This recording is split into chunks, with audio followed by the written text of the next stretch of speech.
aquí. El alma, con esto terminamos hoy, el alma y el conocimiento humano de Cristo. Apolinar de la Odisea, uno de los padres de la iglesia, afirmaba que en Cristo el verbo había sustituido el alma o el espíritu. La iglesia condenó esa teoría de Apolinar de la Odisea. La iglesia condenó y dijo que el Hijo Eterno asumió también un alma racional como la nuestra. ¿Qué es lo que decía Apolinar de la Odisea? Que en Cristo la divinidad había sustituido ¿qué cosa? El espíritu, el alma. ¿Se acuerdan cuando hablamos qué cosa es el alma? ¿Se acuerdan cuando explicamos qué cosa es el alma? Que el hombre, si venimos a ver, el hombre solamente posee espíritu, cuerpo físico y espíritu. ¿Qué cosa es el alma? El alma es la reacción del espíritu actuando en nuestro cuerpo físico. Los animales tienen, veo caras como si nunca en mi vida yo hubiera explicado eso. Sé que alguna gente no estaban cuando yo le expliqué, pero veo otras caras que si estaban aquí, están así, mira. Sí, como una vez cuando estábamos el año pasado, yo creo que María estaba, que yo di una explicación en la Mensa Christi de Israel, de que aquí Jesús preparó una cena, llamó a los apóstoles comieron, y fue el primado de Pedro, y en eso llega un padre colombiano que es de la Universidad Javeriana de Colombia, que entonces le pedimos que nos dé la misa. Cuando llega al mismo lugar de donde yo me bajé, le pregunta a la gente del grupo, ¿ya ustedes le explicaron qué sucedió aquí? Dijeron, no. Y entonces el padre empezó a explicar lo mismo que yo expliqué a todo el mundo. ¡Oh! Y yo 5 minutos antes lo había acabado de explicar. Yo expliqué lo que era el alma, y alguna gente estaban aquí. Yo dije que no hay alma, hay cuerpo y espíritu. El alma es, y lo pongo de ejemplo, ¿los animales tienen cuerpo? Sí. Tienen cuerpo humano. Los puercos, las vacas, todo el mundo tiene ojos, nariz, cerebro, igual, aunque en distintas formas, pero igual que lo que tenemos nosotros. Ahora, ¿las vacas aman? No. Las vacas actúan por instinto. Ellos no aman, no tienen conocimiento.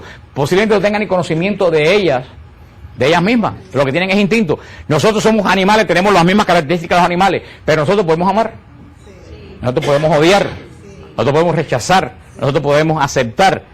Esas características es lo que es el alma. Que es el espíritu que está en mí actuando con ¿qué? Con el cuerpo donde surge la inteligencia, los temores. Eso es lo que se le llama alma, un alma viviente, que yo no soy solo animal, que yo tengo reacciones espirituales porque tengo en mí el espíritu que es imagen. Dice, mira, el espíritu que es imagen de Dios y la animalidad de la creación, las dos se unen y producen ¿qué cosa? Lo que se llama el alma, pero alma y espíritu viene siendo lo mismo. Ahora, los ángeles son espíritus, sí, pero no tienen cuerpo, sí, pero no tienen cuerpo. Entonces ellos, fíjate, esto es muy interesante, los ángeles no tienen emociones. Los ángeles no tienen emociones, son espíritus puros. Cuando Dios le dice al ángel, rescata a Abraham y al hijo de Abraham para que Abraham no saque, ¿qué fue el ángel? Lo rescató. Cuando Dios le dijo al ángel, destruye Sodoma, ¿qué hizo el ángel? Destruyó Sodoma. ¿Ustedes entienden eso? Eso es un misterio profundo. El ángel es servidor de Dios, él hace lo que Dios, el ángel dice, ay, pobrecito, mira lo que me mandaron a hacer. Eso nosotros lo hacemos. Eso lo hacemos nosotros porque tenemos, señores, y ojalá que ustedes entiendan esto, cojan esto serio, porque después de aquí la semana que viene, lo vuelvo a decir, ustedes están otra vez, mira, por la bobería. Ay, no sé qué fue lo que... Y de verdad yo no vengo aquí en bobería, yo vengo aquí a una cosa muy seria. Que después haga chiste o sea otra cosa, pero yo vengo a decir que es una cosa muy seria, que no se da en ningún lado. Porque esto no se explica en ningún lado. Todos ustedes lo reciban. Cuando yo hago un chiste se ríen, pero cuando digo las cosas serias, cójanlas serio. Y yo sé que yo digo las cosas cómicas, pero no tengo otra forma de ser, pero entiendan lo que estoy diciendo que es serio, que no es juego, para que ustedes lo canten, porque cuando uno canta un chiste, uno canta también el alma. ¿Qué es lo que capta? Ay, qué cómico está, pero entonces no capta la profundidad de lo que se está diciendo. Le puse la diferencia entre el animal y el ángel. Y el ángel. Son los dos extremos. Esas dos cosas en nosotros se unieron y formaron ¿qué cosa? El alma. ¿Ustedes entienden eso? Por eso le dije que el alma, no es que el ángel sea insensible, es que él no tiene cuerpo. Él puede razonar todo eso, porque Dios es inteligencia, pero le falta una parte de nuestra. En el hombre se dan las dos cosas porque hay una unión entre el espíritu, y esa unión del espíritu con la carne triste por cosas que a lo mejor cuando estemos en el cielo vamos a decir que tonto fuimos. Tú mismo uno que se convierte, cuando uno se convierte, uno mismo dice ahora, mira que a mí me preocupaban cosas antes que ahora no me preocupan. ¿Por qué? Porque tu espíritu camina ya más a la unión con Dios. ¿Perdimos las emociones cuando conocemos a Cristo? No. Tenemos otra dimensión de sentir y de ver las cosas. ¿Ustedes entienden lo que les quiero decir? No es que el ángel sea insensible, es que no tiene sentimientos como nosotros, porque a mí los sentimientos se pueden equivocar. Los sentimientos de nosotros se equivocan o no se equivocan. Porque el espíritu de Dios está unido a ¿qué? A nuestra animalidad, y nos equivocamos porque somos imperfectos. Y por lo que le dije hace tiempo, ahora no me miren con cara de asombro, porque en nosotros queda resto de pecado, aunque estemos unidos a Cristo, ¿cómo se acuerda cómo se llama? Concupiscencia, que sigue morando en mí y me sigue machacando y confundiendo nuestros sentimientos. Pero a lo mejor esto es un poco complicado. Lo que quiero decir que no hay tres cosas. Lo que decía Apolinar de la Odisea era un error. Cristo tiene como nosotros espíritu y ser humano. Porque fíjate lo que decía Apolinar de la Odisea, es la herejía que le dijo ahorita. La gente que pensaba que Cristo era un hombre, un ser humano, donde se metió ¿qué cosa? La divinidad. Y la divinidad ocupó el lugar del espíritu, el lugar del alma, el lugar de todo. Dios ocupó dentro de aquí. Es como un cascarón de hombre donde adentro estaba metido Dios. Dice la iglesia, herejía, no existe ninguna posibilidad. Y aquí es donde vamos a hablar la semana que viene, que es la unión hipostática. Dios tiene alma, Dios tiene espíritu y cuerpo como nosotros. Ahora, todo el cuerpo de Cristo es divino. Y toda la divinidad de Jesús es humana. Fíjate lo que te digo. No es que hay un hombre con un Dios metido adentro. Cualquier átomo del cuerpo de Jesús es totalmente divino. Y cualquier átomo del espíritu de Jesús, de la divinidad de Jesús, es totalmente humana. Cuando Jesús se mete en el vientre de María, hay una fusión total entre la divinidad y la humanidad de Jesús, que se llama unión hipostática. Se llama una unión. ¿Ustedes entienden eso? No es Cristo, un hombre caminando con Dios metido adentro. Todas las partes de Jesús es totalmente, toda la parte humana de Jesús, su corazón, el estómago, los ojos, el pelo, todo es divino. Era segunda persona de la Trinidad, y toda la divinidad de la segunda persona de la Trinidad pasó a ser humana. Por eso se dice que la humanidad de Cristo se convierte en divina y la divinidad de Jesús se convierte en humana. Eso es, por eso, y con esto terminamos. Dice que esta alma humana, esto es el catecismo de la iglesia del punto 471 en adelante, es esta alma humana que el Hijo del Hombre asumió, lo dice el catecismo, para ser alguien después de los sabiondos que ven el video empiezan a decir que si estoy diciendo disparate, lo dice el catecismo de la iglesia, porque la gente ignorante, como eso quita Zacarías, la ignorancia es atrevida.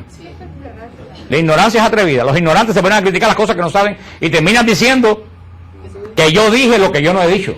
Catecismo de la iglesia, punto 472. Esta alma humana que el Hijo de Dios asumió está dotada de un verdadero conocimiento humano.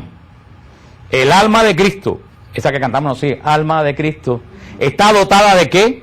De un verdadero conocimiento humano, tal como el tuyo y como el mío. Como tal, dice el catecismo, este no podía ser de por sí ilimitado. Nuestra alma es ilimitada. ¿Nuestro conocimiento humano es ilimitado?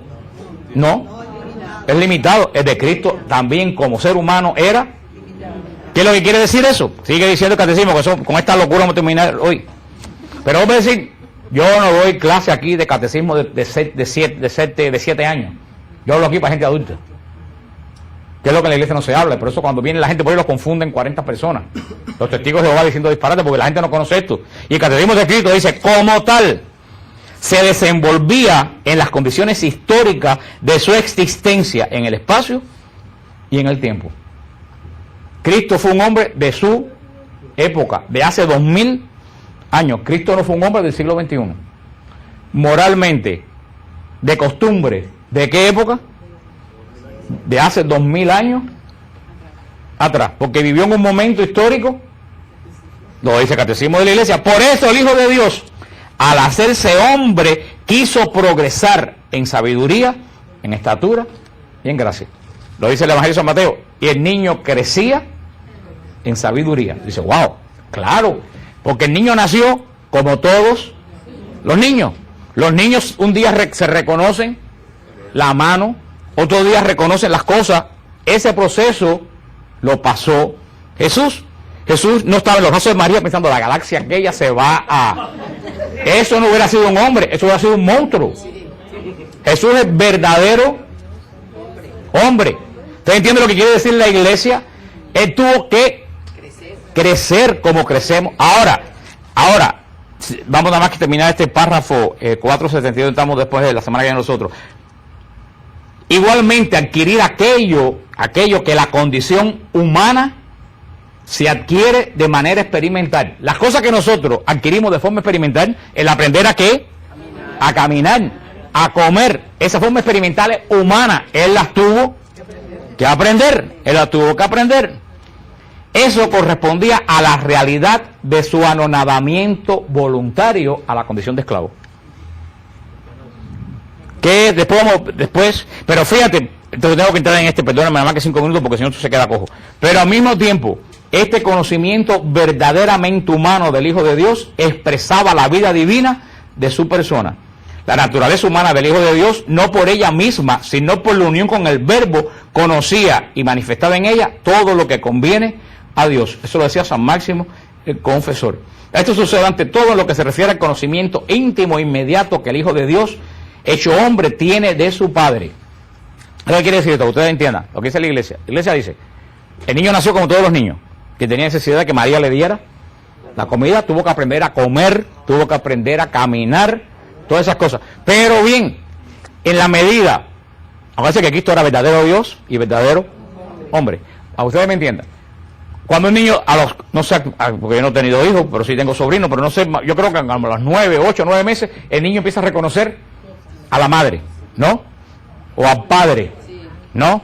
Lo empieza a reconocer. O antes, empieza a reconocer, sabe que ese es su padre, porque el padre lo coge y no llora. Llega un extraño y lo coge, empieza a dar gritos.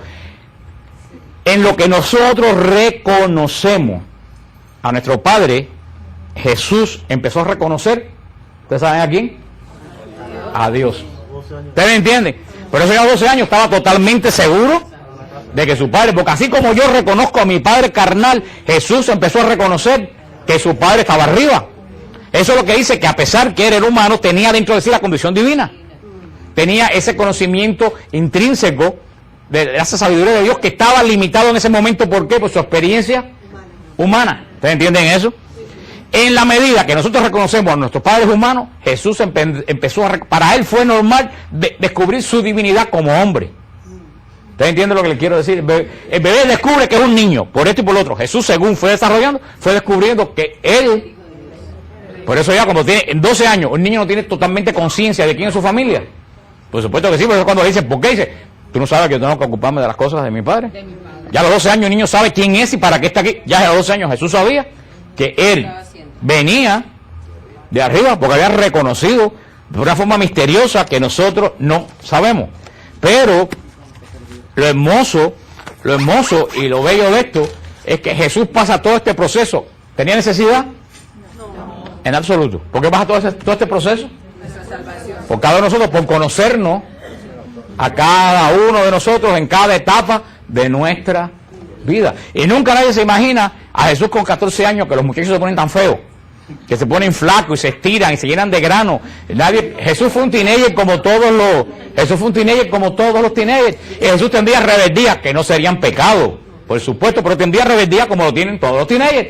Que la madre le diría, ven a comer, diría, no voy ahora, voy más tarde. ¿Tú me entiendes? ¿Por qué pasó? Y eso nosotros hemos perdido. Vemos a Jesús ya como Dios, no sabemos qué pasó, todas las etapas que nosotros pasamos. Por eso que Jesús entiende a cualquiera persona de cualquiera edad y de cualquiera forma. Fíjate si era así que Jesús se fue desarrollando y nadie en el pueblo notó nada diferente. Pero cuando dice en la sinagoga, hoy se cumple esto entre ustedes, dice, pero ¿de dónde salió el hijo del carpintero a decir que en él se cumple el profeta Isaías? La semana que eso le digo, ustedes lo pueden adentrar del punto 471 del catecismo en adelante. Debido a su unión con la sabiduría divina en la persona del Verbo encarnado, el conocimiento humano de Cristo gozaba en plenitud de la ciencia de los designios eternos que había venido a relevar. O sea, lo que dice es que Dios tenía conocimiento infuso. ¿Por qué? Porque era verdadero Dios, pero ese conocimiento se fue ¿cómo? Desarrollando de una forma que nosotros entendemos, como se desarrolla en nosotros el instinto natural. Pero que Jesús, cuando era un niño, era un verdadero niño. Aunque siendo verdadero Dios, me imagino que sería un niño un poco diferente. Pero a él Un poco. nunca le fue ajena su condición. No, nunca le fue ajena su condición humana, es divina, nunca. Pero por eso hay veces nunca tuvo su divinidad, él se fue desarrollando sabiendo quién era él, pero como verdadero, en lo que nosotros crecemos en conocimiento, en la escuela, nos hacemos arquitectos, Jesús fue creciendo en conocimiento humano, pero al mismo tiempo fue creciendo, sí, dice a toda chance que hablar, porque se va a salir para el techo, dice así, en conocimiento divino. Pero por eso muchas veces hay veces cuando uno ve estas cosas, uno tiene también que pensar que la labor de María y de José no fue fácil. La labor de María y José no fue fácil.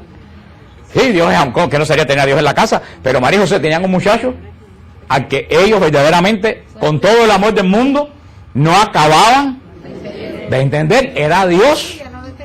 No lo entendían. Era Dios como tú vas a entender a Dios. Por eso que se pusieron bravos cuando se perdieron, pero dice, ustedes acaban de entender quién soy yo, que no era un muchacho. Por eso no fue difícil la tarea. No se perdió, Jesús se quedó en las cosas de su Padre. Los que se perdieron fueron ellos, que no entendieron lo que Jesús tenía que hacer. No, eso es la realidad. Jesús no se perdió. Jesús estaba donde tenía que estar. Ellos son los que se perdieron, que no entendieron. Ustedes no saben, no acaban de entender que yo vine para hacer precisamente esto. Los que están perdidos son ustedes, no soy yo. No soy yo. No, la tarea de ellos fue hermosa, pero no fue fácil en cuanto a humano. Tener a Dios en tu casa reaccionando como verdadero Dios y como verdadero hombre. Dice, di lo que te ibas a decir y ya terminamos. Quería preguntarte, A ver. que la Santísima Virgen, como ella amaba tanto a Dios y Dios la amaba tanto a ella, ella le enseñaría a Jesús también lo que ella sabía de Dios. Por supuesto, pero claro, Jesús tuvo que aprender. Ahí está el misterio de Dios, que Jesús, siendo el revelador de la palabra, tuvo que aprender la palabra. Y tuvo que pasar el Bat Mitzvah como pasan todos los niños judíos y leer la lectura como todos los niños judíos. Y María tiene que haber enseñado, como dice, todos los conocimientos de Dios. Y José y María le enseñaron a Jesús lo que los hombres creemos de Dios. Lo que los hombres creemos de Dios. Mira tú qué hermoso, Jesús, José y María. María sola no, José como padre también. José y María le tuvieron que enseñar a Dios.